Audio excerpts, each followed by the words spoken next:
So in the given problem, he has given the drooping characteristics of two machines, right?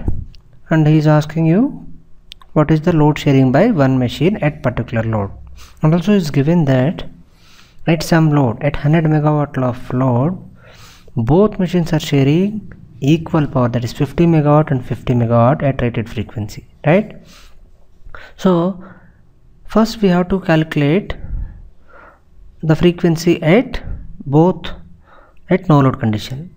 So he is also given, for example, first I will consider the machine 1. In the machine 1, what is the frequency at 0 megawatt? So he has also given when the machine is loading 50 megawatt, the frequency is 50 Hz, and also has given the drooping is 2%, that means 0.02.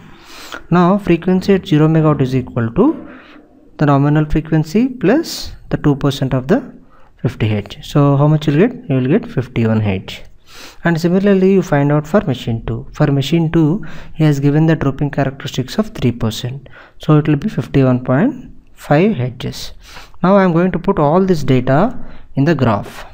So here this is 51.5, this is for machine 2. I am considering this is a load machine 1, this is the load on machine 2. This is the frequency, because frequency is the common for them. So this is 51.5 at machine 2, and for machine 1 this is 51 Hz, right? Now you see here, when the two machines are loaded equally, that is when the total load is 100 megawatt, the frequency is given as 50 Hz. Now when the load is reduced to 60 megawatt, definitely there is a change in the frequency, and at the same time there is a change in the sharing of the load. Now what is asking? He is asking what is the load on the machine 1 when the total load is 60 megawatt, right? Now if you see from the graph,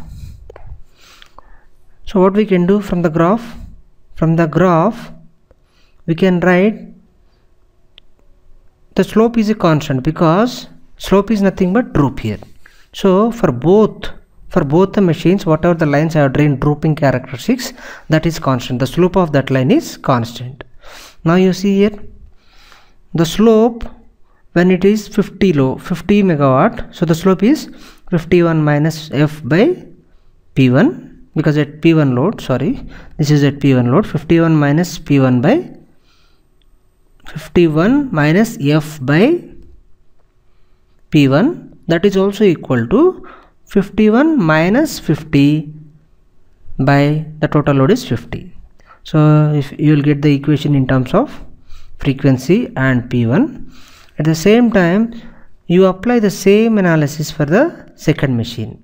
So for the second machine, the slope is 51.5 minus f by p2, that is also equal to the slope at a 50 megawatt, that is 51.5 minus 50 by 50. So you will get in terms of p2. So what he wants, he is asking p1, and also he is told that p1 plus p2 equal to 60. So from this, p2 equal to 60 minus p1, right? So you substitute this value in the equation 2. So if you substitute this equation also in terms of f1 and p1, and this is already in terms of f and p1, and this is also in terms of p and f1. So if you solve these three, 1 and 3, you will get p1 equal to 26 megawatt. This is what he has given. He is asked to answer 26 megawatt.